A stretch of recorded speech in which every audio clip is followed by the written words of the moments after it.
Hi friends, welcome to mini சமையல். இன்றைக்கி நம்ம சேனலில் அட்டகாசமான டேஸ்ட்டில் ரவா புட்டிங் கேக் எப்படி செய்கிறதுன்னு தான் பார்க்க போகிறோம். இது சாப்பிட்றதுக்கு ரொம்ப நல்ல ஒரு டேஸ்ட்டாக இருக்கும். அது மட்டும் இல்லை, சாப்பிட்றதுக்கு நல்ல சாஃப்ட் அண்ட் ஸ்மூத்தாக இருக்கும். அதனாலே குழந்தைங்கள்லாம் ரொம்பவே விரும்பி சாப்பிடுவாங்க. பாருங்கள், இந்த கேக் பார்க்குறதுக்கு மட்டும் இல்லை, சாப்பிட்றதுக்கும் அவ்வளோ ஒரு அட்டகாசமான டேஸ்ட்டில் இருக்கும். இதை செய்கிறதுக்குமே அதிகமான பொருட்களும் தேவைப்படாது. வீட்டில் உள்ள குறைவான பொருட்களை வச்சே நம்ம குறைவான நேரத்தில் இதை செஞ்சு முடிக்கலாம். ஒரு தடவை இந்த ரவா புட்டிங் கேக்கை உங்கள் வீட்டு குழந்தைங்களுக்கு நீங்கள் செஞ்சு கொடுத்தீங்கன்னா கண்டிப்பாக அவங்க திரும்ப திரும்ப செஞ்சு தர சொல்லி கேட்பாங்க. ஏன்னா அந்த அளவுக்கு டேஸ்ட்டாக இருக்கும். இந்த புட்டிங் கேக்கை எப்படி பண்ணலாங்கிறத வீடியோக்குள்ளே பார்க்கலாம் வாங்க. ஃபஸ்ட்டு ஸ்டவ்வில் ஒரு பாத்திரத்தில் 100 கிராம் அளவுக்கு சுகர் சேர்த்துக்கங்க. இந்த சுகரை நம்ம முதல்ல கேரமலைஸ் பண்ணி எடுத்துக்கணும். அதுக்காக மொத்தமாகவே இது கூட ஒரு 4 ஸ்பூன் அளவுக்கு தண்ணி சேர்த்துக்கங்க. சுகரை கேரமலைஸ் பண்ணுறதுக்கு நம்ம அதிகமாக தண்ணி சேர்க்கக்கூடாது. அதனால் மொத்தமாக ஒரு 4லேருந்து 5 ஸ்பூன் அளவுக்கு தண்ணி சேர்த்துக்கங்க. அதுவே போதுமானதாக இருக்கும். இந்த சுகர் நல்லா கரைஞ்சி வரணும். அது வரைக்கும் நம்ம கரண்டி போட்டு கலந்து விட்டுட்டே இருக்கலாம். இந்த சுகர் நல்லா முழுமையாக கரைஞ்சி நமக்கு கேரமலைஸ் ஆகி லைட்டாக ஒரு கோல்டன் கலரில் செவந்து வரணும். அது வரைக்கும் விடாமல் கலந்து விட்டுட்டே இருங்க. இப்போ பாருங்கள், அடுத்த ஒரு 10 நிமிஷத்துலேயே நல்ல ஒரு கோல்டன் கலரில் கேரமல் நம்ம ரெடி பண்ணியாச்சு. அவ்வளோதான். இப்போ நம்ம ரெடி பண்ணி வச்சுருக்க இந்த கேரமலை நம்ம கேக் செய்ய போகிற ட்ரேயில் சேர்த்துக்கலாம். நல்லா பர்ஃபெக்டாக கேரமல் ரெடி பண்ணியாச்சு. நான் இன்றைக்கி கேக் செய்கிறதுக்காக ஒரு ரவுண்ட் ஷேப்பில் உள்ள கேக் ட்ரே எடுத்திருக்கேன். அதில் தான் இந்த கேரமலை சேர்த்துக்கிறேன். உங்ககிட்ட கேக் ட்ரே இல்லைன்னா ஒரு டிஃபன் பாக்ஸோ இல்லை ரவுண்ட் ஷேப்பில் இருக்கிற சின்ன ஒரு பவுலோ கூட எடுத்துக்கலாம். அதுலேயும் நீங்கள் கேக் தாராளமாக செய்யலாம். இப்போ இந்த கேரமல் ஈவனாக எல்லா பக்கமும் ஒரே மாதிரி செட் ஆகி வரணும். அதுக்காக லைட்டாக பாத்திரத்தை இந்த மாதிரி எல்லா பக்கமும் ஈவனாக இந்த கேரமல் பரவி வர்றது மாதிரி செஞ்சு விட்டுக்கங்க. இப்போ பர்ஃபெக்டாக நம்ம கேரமல் செஞ்சு அதை கேக் ட்ரேயில் சேர்த்தாச்சு. இதுக்கப்புறமா கேக் செய்கிறதுக்கு தேவையான மற்றதெல்லாம் நம்ம ரெடி பண்ணிக்கலாம். அதுக்கு ஸ்டவ்வில் ஒரு பாத்திரத்தை எடுத்து வச்சுக்கோங்க. அதில் 1/2 லிட்டர் அளவுக்கு பாலை ஃப்ரெஷ்ஷாக சேர்த்துக்கங்க. இப்போ இந்த பால் நல்லா கொதிச்சு வரட்டும். அது வரைக்கும் நம்ம வெயிட் பண்ணலாம். இப்போ பாருங்கள், பால் அடுத்த ஒரு 10 நிமிஷத்துலேயே நல்லா கொதிச்சு வந்துடுச்சு. இப்போ ஸ்டவ்வை லோ ஃப்ளேமுக்கு மாற்றிட்டு கரண்டி போட்டு நல்லா விடாமல் கலந்து விட்டுக்கங்க. அடுத்ததாக நம்ம சுகர் சேர்த்துக்கலாம். இதில் 1/2 கப் அளவுக்கு சுகர் சேர்த்து நல்லா இந்த பாலில் கலந்து விட்டுக்க போகிறேன். அப்போ தான் இந்த சூடாக பால் இருக்கும்போதே நல்லா இந்த சுகர் வந்து கரைஞ்சி வந்துடும். லிட்டர் அளவுக்கு நல்லா ஃப்ரெஷ்ஷாக கெட்டியான பால் சேர்த்ததுக்கு 1/2 கப் அளவுக்கு சுகர் சேர்த்துருக்கேன். இதுதான் சுகரோட அளவு கேக்குக்கு சரியாக இருக்கும். அடுத்ததாக இது கூட 2 ஸ்பூன் அளவுக்கு அன்சால்டட் பட்டர் சேர்த்துக்கங்க. இப்போ இந்த பட்டரும் நல்லா முழுமையாக கரைஞ்சி வர்ற அளவுக்கு நல்லா கரண்டி போட்டு ஒரு முறை கலந்து விட்டுக்கங்க. பட்டரும் பால் சூடாக இருக்கிறதுனால சட்டுன்னு கொஞ்ச நேரத்தில் கரைஞ்சி வந்துடும். அது வரைக்கும் நல்லா கலந்து விட்டுக்கலாம். உங்ககிட்ட ஒரு வேளை பட்டர் இல்லைன்னா அதுக்கு பதிலாக 2 ஸ்பூன் அளவுக்கு நெய் கூட சேர்த்துக்கோங்க, சரியாக இருக்கும்.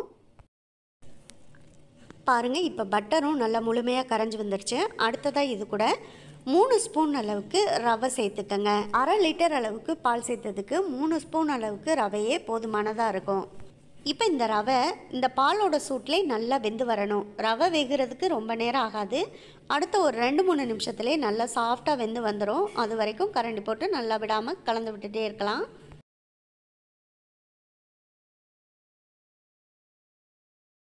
இப்போ அடுத்த ஒரு 3 நிமிஷம் ஆச்சு. ரவை நல்லா முழுசாக வெந்து வந்துருச்சு. இப்போ பாருங்கள், ரவை எந்த அளவுக்கு வெந்திருக்குன்னு உங்களுக்கு காமிக்கிறேன். பாருங்கள், உங்களுக்கு பார்க்கும்போதே தெரியும். இதில் ரவை குட்டி குட்டியாக பாருங்கள் கண்ணாடி மாதிரி வெந்திருக்கு.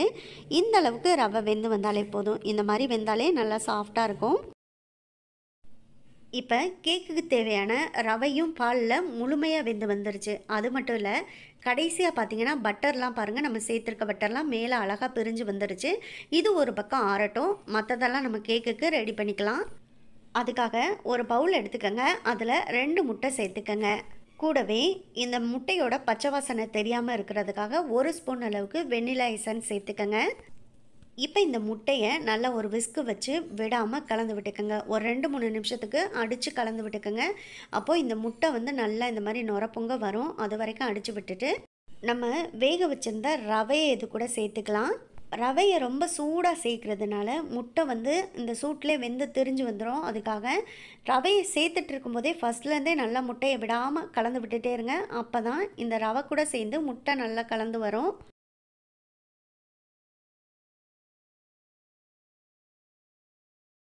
பாருங்கள், இப்போ முட்டையை நல்லா ரவை கூட சேர்த்து அடித்து கலந்து விட்டாச்சு. அவ்வளோதான். இப்போ இதை அப்படியே எடுத்து நம்ம ரெடி பண்ணி வச்சுருக்க கேக் ட்ரேயில் சேர்த்துக்கலாம். அதுக்காக நம்ம கேரமல் ஊற்றி ரெடி பண்ணி வச்சுருக்க கேக் ட்ரேயை எடுத்து வச்சுக்கோங்க. அதில் நம்ம இப்போ ரெடி பண்ணி வச்சுருக்க ரவையையும் சேர்த்துக்கோங்க. பாருங்கள், இப்போ ரவையை நம்ம கேக் ட்ரேயில் சேர்த்தாச்சு. இப்போ இதை நம்ம குக்கர்லேயோ இல்லை இட்லி பாத்திரத்துலேயோ வச்சு கூட வேக வச்சு கேக்கை ரெடி பண்ணிக்கலாம். நான் இன்றைக்கி அதுக்காக ஒரு குக்கர் தான் எடுத்திருக்கேன். நான் எப்போதுமே கேக் செய்கிறதுக்காக ஒரு குக்கரை தனியாக வச்சுருப்பேன். அந்த குக்கரில் தான் நான் இன்றைக்கி செஞ்சுக்க போகிறேன். இந்த குக்கரில் 1/2 லிட்டர் அளவுக்கு தண்ணி சேர்த்துக்கோங்க. இட்லி பாத்திரம் எடுத்திங்கன்னா இட்லி பாத்திரத்துலேயும் நீங்கள் 1/2 லிட்டர் அளவுக்கு தண்ணி சேர்த்துக்கலாம். இதே ஃபார்மெட் தான் இட்லி பாத்திரத்துலேயும் செய்யணும். இப்போ குக்கரோட அடிப்பக்கத்தில் ஒரு ஸ்டாண்டை போட்டுட்டு அது மேலே கேக் ட்ரேயை சேர்த்துருங்க. அப்புறமா கேக் ட்ரேயை மூடி போட்டு மூடி வச்சுருங்க. இப்போ குக்கரை நல்லா க்ளோஸ் பண்ணிக்கலாம். குக்கரை க்ளோஸ் பண்ணும்போது இந்த மூடியில் விசிலோ பெல்ட்டோ எதுவும் போட தேவையில்ல. விசில் பெல்ட் ரெண்டையுமே குக்கர் மூடியிலேருந்து எடுத்துட்டு சும்மா சாதாரணமாக மூடி வைங்க. ஸ்டவ்வை லோ ஃப்ளேமுக்கும் மீடியம் ஃப்ளேமுக்கும் இடையில வச்சிங்கன்னா அடுத்த கேக்கு ஒரு 30லேருந்து 35 நிமிஷத்துக்குள்ளே வெந்து வந்துடும். இப்போ ஒரு 35 நிமிஷத்துக்கிட்ட ஆச்சு. ஸ்டவ்வை ஆஃப் பண்ணிவிட்டு நம்ம குக்கரை ஓப்பன் பண்ணி பார்க்கலாம். பாருங்கள், இப்போ குக்கர் ரொம்ப சூடாக இருக்குது. அதனால் ஒரு 2-3 நிமிஷம் ஆற விட்டுட்டு அதுக்கப்புறமா கேக் ட்ரே மேலே உள்ள மூடியையும் எடுத்துட்டு இப்போ கேக் ட்ரேயை நம்ம வெளியில் எடுத்துக்கலாம். அதுக்கு முன்னாடி இந்த கேக் வெந்துருச்சா இல்லையான்னு பார்க்குறதுக்காக ஒரு குச்சி வச்சோ இல்லை கத்தி வச்சோ இந்த மாதிரி குத்தி பாருங்கள். இந்த குச்சியில் எதுவுமே ஒட்டாமல் வந்தால் கேக் பர்ஃபெக்டாக நல்லா வெந்து வந்திருக்குன்னு அர்த்தம். இப்போ குச்சியில் எதுவுமே ஒட்டலை. அப்போ கேக்கை நம்ம வெளியில் எடுத்துக்கலாம். கேக் வந்து நல்லா பர்ஃபெக்டாக வெந்து வந்துருச்சு. பாருங்கள், இப்போ கேக் எடுத்து ஒரு பிளேட்டில் மாற்றி எடுத்து வச்சாச்சு. ஒரு 10 நிமிஷம் நல்லா கேக்கை ஆற விட்டுருங்க. அதுக்கப்புறமா கத்தியை வச்சு சுற்றிலும் கேக்கை எடுத்து விடுங்க. அப்போ தான் கேக்கை வந்து ட்ரேலேருந்து எடுக்கும்போது ஈஸியாக கேக் வந்து கலண்டு நமக்கு வெளியில் வரும். இப்போது இந்த பிளேட்லேயே நம்ம கேக்கை எடுத்துக்கலாம். அதுக்காக இந்த கேக் ட்ரேயை அப்படியே கவுத்து போட்டுருங்க. இப்போ அடிப்பக்கத்தில் லைட்டாக கை வச்சு இந்த மாதிரி தட்டி விடுங்க. அப்போ கேக் வந்து ஈஸியாக கலண்டு வந்துடும். இப்போ கேக்கு கலண்டு வந்துருச்சா என்னங்கிறத கேக் ட்ரேயை தூக்கி பார்க்கலாம். பாருங்கள், கேக் சூப்பராக நமக்கு வந்துருச்சு. இப்போ இதை அப்படியே வேறொரு பிளேட்டில் மாற்றி எடுத்து வச்சுக்க போகிறேன். பாருங்கள், ரொம்ப ரொம்ப பர்ஃபெக்டாக சூப்பரான டேஸ்ட்டில் நம்ம கேக்கு ரெடி பண்ணியாச்சு. இந்த புட்டிங் கேக் செய்கிறது ரொம்ப ரொம்ப சுலபந்தான். இப்போ இந்த கேக்கை டெக்கரேட் பண்ணுறதுக்காக கொஞ்சம் பாதாம் பருப்பை நான் குட்டி குட்டியாக கட் பண்ணிவிட்டு மேலே சேர்த்துக்கிறேன். இன்னும் கொஞ்சம் கூடுதலாக நான் டெக்கரேட் பண்ணுறதுக்காக நடுவில் கொஞ்சமாக ஃப்ரூட் ஜாமை ஒரு ஸ்பூனால் எடுத்து சேர்த்துக்கிறேன். பாருங்கள், இந்த டெக்கரேஷன்லாம் பண்ண பிறகு நம்ம புட்டிங் கேக்கை பார்த்தா எவ்வளோ சூப்பராக அழகாக இருக்குது. இப்போ நம்ம சேர்த்துருக்க பாதாமையும் லைட்டாக இந்த கேக்கெலாம் அமுத்தி விட்டுக்கலாம். அப்போ இந்த பாதாம் எல்லாமே கேக்கோட செட் ஆகி வந்துடும். பார்க்குறதுக்கு மட்டும் இல்லை, பாதாமோடு சேர்த்து இந்த புட்டிங் கேக்கை சாப்பிட்றதுக்கும் ரொம்பவே டேஸ்ட்டாக இருக்கும். இப்போ நான் கேக்கை கட் பண்ணி காமிக்கிறேன். பாருங்கள், எவ்வளோ சாஃப்டாக கட் பண்ணுறதுக்கு அப்படியே ஸ்மூத்தாக கத்தி இறங்குது. பாருங்கள், உங்களுக்கு பார்க்கும்போதே தெரியும். இதை சாப்பிட்றதுக்கு அப்போ எவ்வளோ டேஸ்ட்டாக இருக்கும். அவ்வளோதான். இதே போல் நீங்களும் இந்த கேக்கை ட்ரை பண்ணி பாருங்கள். ட்ரை பண்ணி பார்த்துட்டு எப்படி வந்துச்சுங்கிறத கமெண்ட் பாக்ஸில் சொல்லுங்கள். அது மட்டும் இல்லை, இந்த கேக்கை பற்றின கருத்துக்கள் ஏதாவது இருந்தால் அதையும் நீங்கள் கமெண்ட் பாக்ஸில் தாராளமாக சொல்லலாம். இந்த வீடியோ உங்களுக்கு பிடிச்சிருந்தா இந்த வீடியோவை லைக் பண்ணி நம்ம சேனலை மறந்துடாமல் சப்ஸ்கிரைப் பண்ணிக்கோங்க.